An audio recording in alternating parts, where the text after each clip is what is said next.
Exam হলে তুমি নিশ্চয়ই স্ট্রেসড হয়ে যাও, তাই না?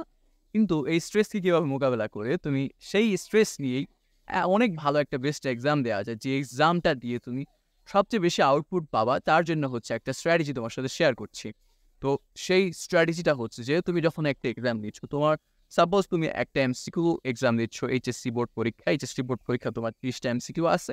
তো 30টা এমসিকিউ টিচার যখন এক্সাম সেট করে, তখন হচ্ছে ওনারা কি করে, জাস্ট তুমি হচ্ছে দেখবা যে কোশ্চেন কিছু থাকে যে সহজ থাকে, কিছু একটু মিডিয়াম থাকে, কিছু একটু হার্ড থাকে। প্রত্যেকটা এক্সামে যে এমসিকিউ গুলো থাকে, এগুলোর আসলে কিছু ডিফিকাল্টি লেভেল থাকে। ডিফিকাল্টি লেভেল বলতে যে কিছু ইজি লেভেলের কোশ্চেন থাকে, কিছু মিডিয়াম লেভেলের কোশ্চেন থাকে এবং কিছু হার্ড লেভেল কোশ্চেন থাকে। এখন আমাদেরকে যদি এভাবে দেওয়া হয় যে প্রথমে আমরা জাস্ট শুধু ইজি কোশ্চেনগুলো আনসার করতেছি, এরপর দেন আমরা জাস্ট মিডিয়ামগুলো আনসার করছি, এরপর দেন আমরা হার্ডগুলো আনসার করছি, তখন কিন্তু আমাদের জন্য এক্সামগুলো সহজ হয়ে যায়। কিন্তু না, টিচাররা যখন আমরা মেইন পরীক্ষায় যাই, তখন দেখা যায় যে কিছু কোশ্চেনকে এমনভাবে শাফল করে, এমনভাবে হচ্ছে মিক্স করে একটা খিচুড়ি বানিয়ে হচ্ছে আমাদের সাথে দেওয়া হয়। যেখানে হয়তো ১ নাম্বার এমসিকিউটা হচ্ছে অনেক হার্ড হয়, পরেরটা মিডিয়াম, পরেরটা ইজি, পরেরগুলো দেখা যায় হার্ড। কিংবা তুমি যদি পরীক্ষা দাও, নিজে পরীক্ষা দাও, তখন তুমি দেখছো হয়তো তোমার একদম শুরুর ৫ টাই হচ্ছে অনেক কঠিন। যেই ৫ টার জন্য তুমি হচ্ছে ১০ মিনিট সময় হচ্ছে ব্যয় করে ফেলছো। পরবর্তীতে তুমি দেখতেছো যে না, পরবর্তীতে আরো অনেক সহজ এমসিকিউ রয়ে গিয়েছে, যে এগুলো আমি দেখতেই পারিনি, যেগুলো আমি আনসারই করতে পারি নাই। তো তার জন্য তোমার এই প্রবলেমটা যেহেতু হচ্ছে, এই প্রবলেমটার অবশ্যই সলিউশন আছে। তো সেই সলিউশনটা কি? সেই সলিউশনটা নিয়ে হচ্ছে আমি কথা বলব। তো সেই সলিউশনটা হচ্ছে, যদি আমাদেরকে এমনভাবে দেয়া হতো যে শুরুতে আমাদেরকে ইজি জিনিসগুলো দেওয়া হচ্ছে, পরবর্তীতে আমাদেরকে মিডিয়াম যে জিনিসগুলো আছে সেই মিডিয়াম জিনিসগুলো দেওয়া হচ্ছে, পরবর্তীতে আমাদেরকে হচ্ছে হার্ড কঠিন জিনিসগুলো দেওয়া হচ্ছে।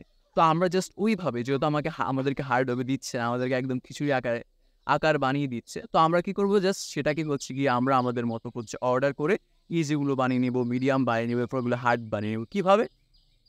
সেটা বানানোর জন্য একটা এক্সাম্পল দেই। মনে করো তুমি একটা ইফতারের সময়, ইফতার শুরুতে তুমি কি করো? একটু ফলের জুস খাও বা একটু জুস খাও, শরবত খাও। দেন হচ্ছে তুমি কি খাও? দেন হচ্ছে তুমি কিছু ফল-ফ্রুট খাও। দেন এর পরবর্তীতে তুমি হচ্ছে কি একটু ইফতারি মুড়ি খাও, চানাচুর মুড়ি খাও, দেন ছোলা মুড়ি খাও। দেন হচ্ছে তুমি খিচুড়ি খেতে পারো বা সামথিং আরেকটু ভারী কোনো খাবার।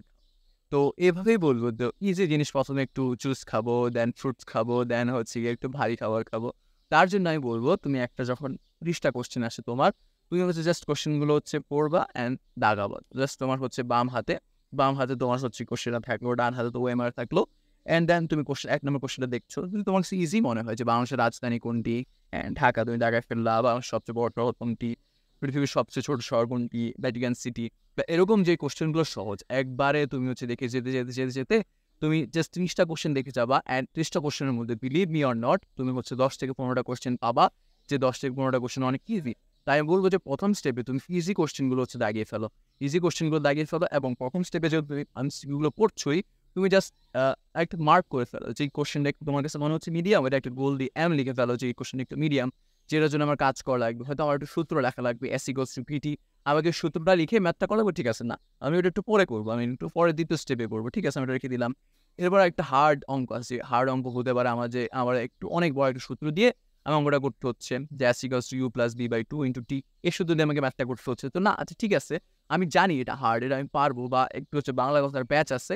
তো ওই জিনিসগুলো হচ্ছে আমি পরে রেখে দিব। রেখে হচ্ছে ওই জিনিসগুলো আমি হচ্ছে আস্তে আস্তে পরবর্তীতে গিয়ে ওই জিনিসটা আমি করার চেষ্টা করব। তো এটা হচ্ছে আমার হার্ড।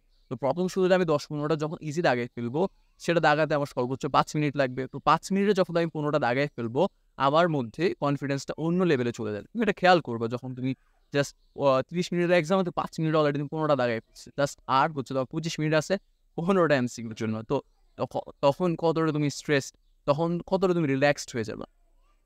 পরবর্তীতে তুমি আসবা আবার। এসে এখন তুমি হচ্ছে যে মিডিয়াম যে কোয়েশ্চেনগুলো আছে, তুমি মিডিয়াম কোয়েশ্চেনগুলো একটা করে দেখো। মিডিয়াম জিনিসগুলো হচ্ছে আস্তে দাগাও। দেন এগুলো শেষ হলে এরপর হার্ড জিনিসগুলো দাগাও। তো আমি তোমাকে যেটা বলব, জাস্ট কাউন্ট করা এটা। যে ইজি যে জিনিসগুলো দাগালা, সে ইজি জিনিসগুলো কয়টা দাগিয়েছো তুমি? ইজি জিনিসগুলো শেষ হলে মনে করো তুমি ৩০ টার মধ্যে হচ্ছে ৫ টা ৩০ টার মধ্যে ১৫ টা দাগানো হয়েছে, সেই জিনিসগুলো হচ্ছে দাগালা। দেন হচ্ছে মিডিয়াম জিনিসগুলো হচ্ছে দিলা। দেন হচ্ছে তোমার হার্ড জিনিসগুলো হচ্ছে কি করলা? জাস্ট প্রত্যেকটা জিনিস শেষ হওয়ার পরে তুমি যদি একটা জাস্ট নরমালি কাউন্ট দিয়ে দাও, কাউন্ট করে ফেলো, তখন তোমার জন্য বুঝাটা, তখন তোমার জন্য তোমার যে এক্সাম হচ্ছে, সেই জিনিসগুলো বোঝা অনেকটা বেশি ইজিয়ার হয়ে যাচ্ছে। তো এইভাবে যদি তুমি এক্সাম দাও, তাহলে আমি বলব যে তুমি এক্সাম দিয়ে স্ট্রেসড আউট হবে না, প্যানিক আউট হবে না এবং এক্সাম থেকে হচ্ছে বেস্ট আউটপুটটা হচ্ছে তুমি পাবা।